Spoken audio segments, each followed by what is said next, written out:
What's up, y'all? John Ramirez here, Thriving Earth Farm.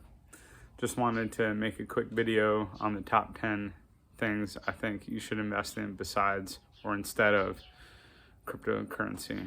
I know a lot of people are interested in cryptocurrency and are really into it because they see it as a way to take control over our own money and currency. And I totally get that. And if you want to do that, then go for it. I got no beef with you on that. I think there's a lot of different strategies that need to be taken moving forward to a more free humanity.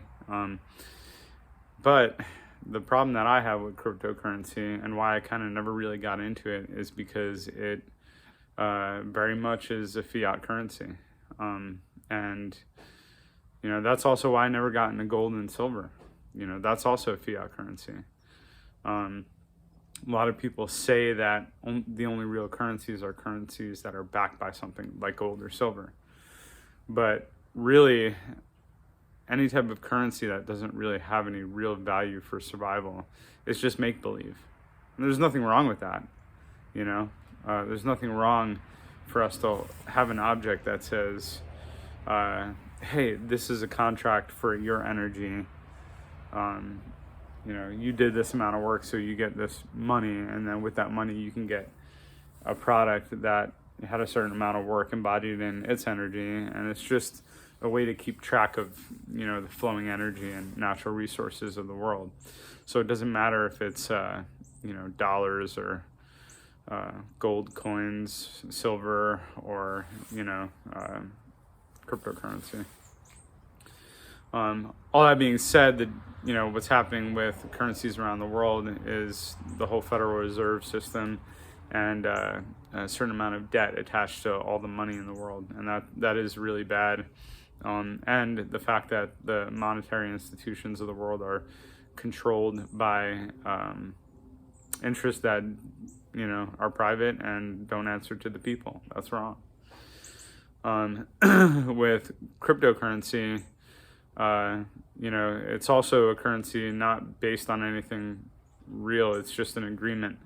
And a lot of people are like, man, get in now, get in quick. Well, like, you know, the value is gonna expand. It's gonna explode, you know? And for me, that's just like a red flag of don't have anything to do with it because it's all speculative. You know, it's all based on the value that people choose to put on it, and it's all based on hype, and it's very fragile. It's like investing in stocks, except even more risky in a way. And not only that, but with the way that the whole global control system and technocracy is moving, they really want a digital currency. And a lot of people think that you can have a digital currency that's free from the governments of the world. But the very fact that it's based on the technocratic industrial infrastructure, like if the grid goes down, you don't have no money, you know? If the internet, which is controlled by big corporations, goes down, you don't got no money. So cryptocurrency is very fragile. Does it have a place in the future? Maybe, for sure. Like, and if people really want to explore that and invest in that, then I say go for it. And I got no beef with that. But with that being said, I think there are 10 way better things to invest in than cryptocurrency that have real value. And I'll just go ahead and start off. The first one is skills. Skills is one of the best things that you can invest in. And the skills should be passed down through the generations, but survival skills, farming skills, traditional woodworking, traditional blacksmithing, any type of traditional skills, which takes us back to a you know, sacred human tradition that human beings have been doing for a long time and can continue on even if the grid goes down. Is something that I think is really valuable in this time, and teaching that to the next generations to come.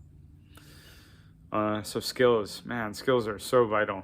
Please learn as many skills as possible. And also, not just skills that are off-grid skills, like skills that, you know, don't require the industrial infrastructure, like welding, like learning how to fix your own vehicles and tractors, learning diesel mechanic skills, you know, all the learning medical skills, learning how to suture a wound.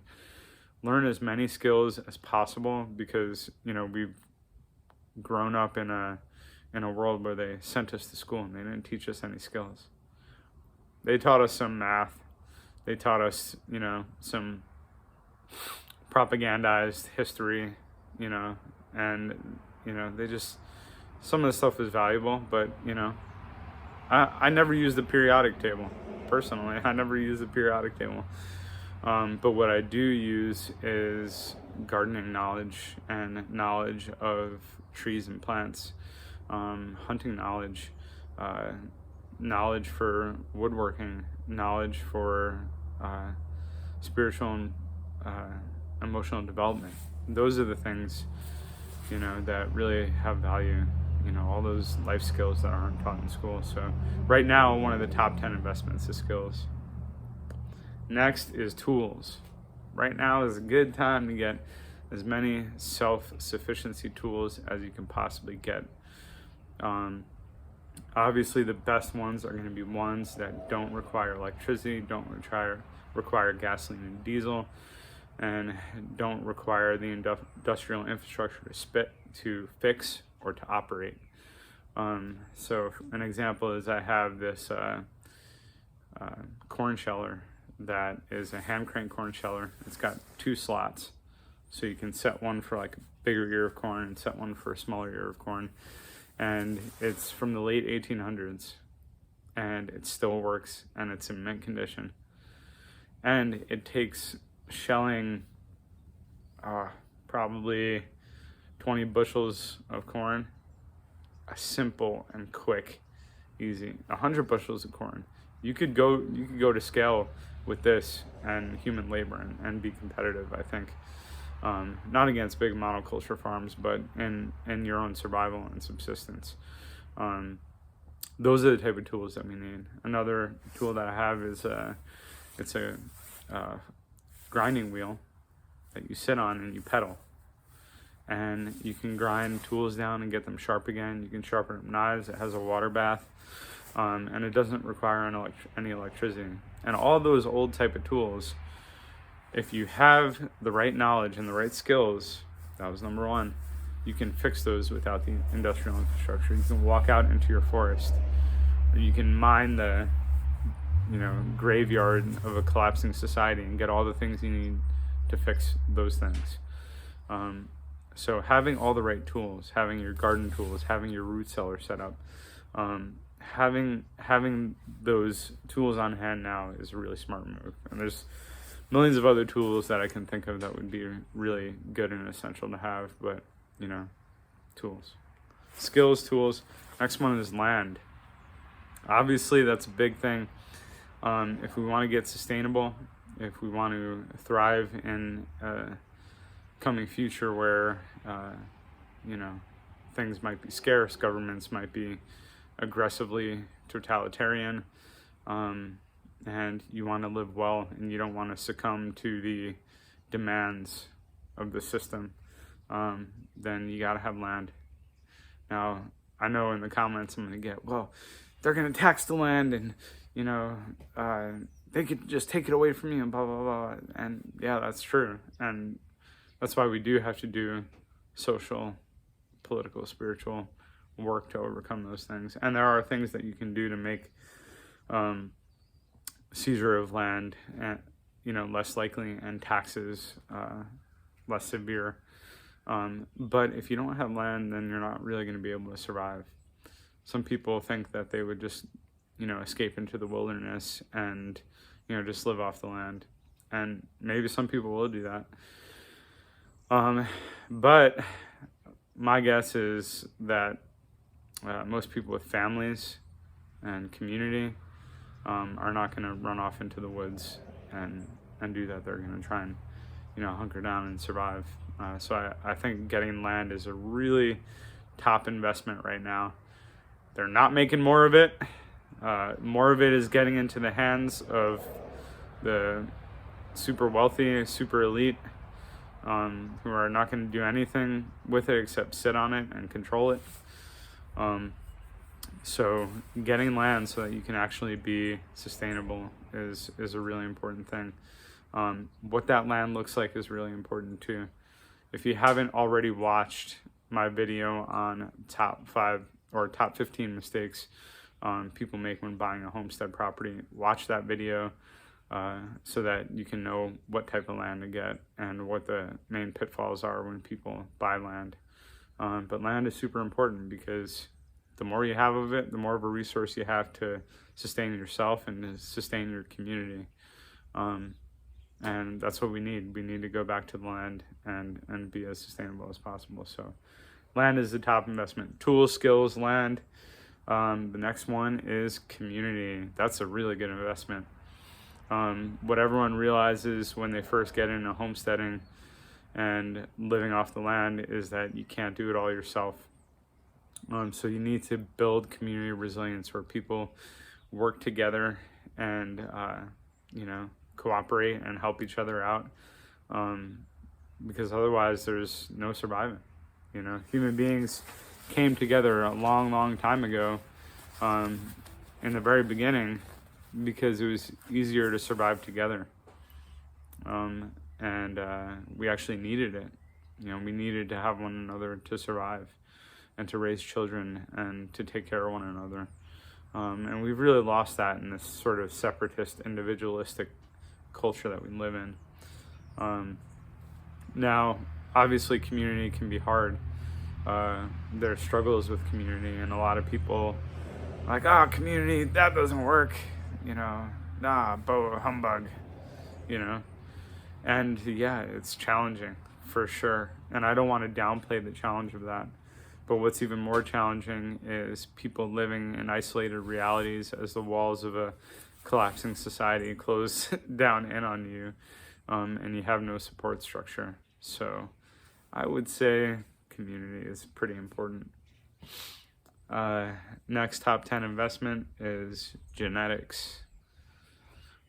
Specifically plant and animal genetics. Obviously, we're in a time period where plant and animal genetics can move around the world in a way that wasn't possible, just a few hundred years ago. Now we can get, cultivars of different types of persimmons and citrus and apple and, whatever from all over the world. And we can really accumulate vast diversity of food producing plants and animals on our properties and in our lives and in the nature around us in ways that can never be done before. So now is the time to, sort of be like Noah and get 2 of everything together so that you just have more resilience. There's going to be some things that you get that you thought were going to do great and don't do well. And there's going to be some things that were just kind of a long shot and become a staple, So get that plant and animal diversity, get those genetics to you now while the grid is, still available. One example is like when the whole thing started a few years ago, and seeds were getting bought up real quick, and people were having trouble getting garden seeds. Get those seeds now and propagate them. But specifically, stuff that's rare that is not so common, So genetics for plant and animals, get the good draft horse breeds that are going to do well in your area and maybe aren't as common, or maybe they are common, but just get them to your place as much as possible. Next would be sustainable infrastructure. Another great thing to invest in right now besides cryptocurrency is your root cellars, your insulation in your home, your off-grid watering systems, all the different infrastructure that comes along, putting up barns so you can store hay, so getting a solar dehydrator set up, just really getting the sustainable infrastructure dialed in. That's something really to invest in right now. Moving on, next thing to invest in I think is way more important than cryptocurrency is physical health. Obviously, we're being sort of attacked by everything nowadays. If you go to the supermarket and look at the ingredients on the back of products, it's like, hexametaphosphates and disodium EDTA and aspartame and whatever it's called now, and then, just products caked in herbicide that you're consuming, and the 5G and just the electromagnetic static that's like everywhere now, and all the other genetic manipulations that are going on that do affect us, from genetically engineered organisms that we consume and that are becoming endemic in the environment, or genetically modified organisms injected into our bodies. We need to focus on physical health because we are being bombarded from every direction. That is a sad but true reality. When I first started waking up to all the, things going wrong in the world some 15 years ago, that was one of the things that really hit me, is just how bombarded we are with toxic foodstuffs and pollutants in the environment, and just really feeling let down by society that was allowed. And that's why I got into organic farming. That's why I became a homesteader. And freedom was one aspect of it, but health was a major aspect of it. But even as we're going through the process of homesteading and growing our own food, we need to always deepen that layer of health, because we can be an organic farmer and be stressed out the wazoo. And if you're stressed and you're not taking care of yourself physically, you're not going to last. All of the truth warriors and the people on the path to heal the earth and to create a free human society, all of us, we need to take care of our health as much as possible, because our children need us, humanity needs us, and we're here for a reason. And we shouldn't betray that by not taking care of our health. We shouldn't betray this sacred honor that we've been given. Think about all the generations that came before us and all that they gave so that we could be here. It's our turn. It's our turn to give. And part of that giving is taking care of ourselves, taking care of our health, making sure we're eating right, making sure we're breathing, making sure we're, detoxifying our bodies, and being careful about what we put in our bodies and what we're exposed to. It's very, very important. Along the lines with physical health, that leads me to the next top investment, is spiritual health and spiritual fitness. Spiritual health is taking the time for yourself to breathe, release the tensions and the anxieties of our minds and our hearts, and how that affects our body and our spirit and our ability to be effective in the world. Take care of yourself. But spiritual fitness can mean something else too. I guess that was spiritual health. Spiritual fitness is something a little bit different. Spiritual fitness means leaning into the wind, leaning into the struggle and accepting it, and using the challenge of it to make you rise and to make you grow stronger. We live in an age where people are not used to hardship. Well, a lot of people are used to hardship, but the people who are privileged enough to be really, in this fight, a lot of them have been,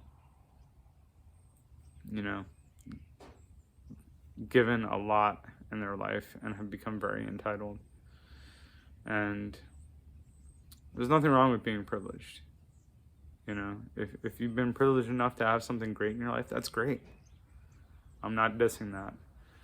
What I am saying is that we might end up needing to learn some more spiritual fitness, how to get through hardship, how to keep your cool when your stomach hurts and you have a sick child, how to keep cool when the whole world around you seems like it's collapsing, or like it's after you, or when the whole mass of humanity is going in one direction and you're going, what? I'm not going that direction, and having the strength not to be overcome by the herd. Spiritual fitness is incredibly important, and what that spiritual fitness looks like for people is going to be very different. Some people will turn to, the Christian God and Jesus and find great solace in that. Some people will, find it in, the Great Spirit and this great Mother Earth that we live upon, and find strength in that. Find strength in the fact that we are home here on this earth, and we're not a mistake. And with that knowledge, we can be strong, and we can survive, and we can trust, and we can have faith that we will be provided for, as long as we step up to the challenge, and step up to the moment, and step up to the struggle of survival that's baked into this existence. So spiritual fitness. Next, top 10 things to invest in is the elders. A lot of times older people are stuck in their ways, and they don't want to hear anything, and it's a mixed bag. But you're going to find really great, amazing elders out there that have a world of knowledge and a lot of heart and a lot of wisdom to share. And we need to gather that from them before they're gone. And we need to honor their lives. And, take time to invest in that, because you might be surprised what you find out.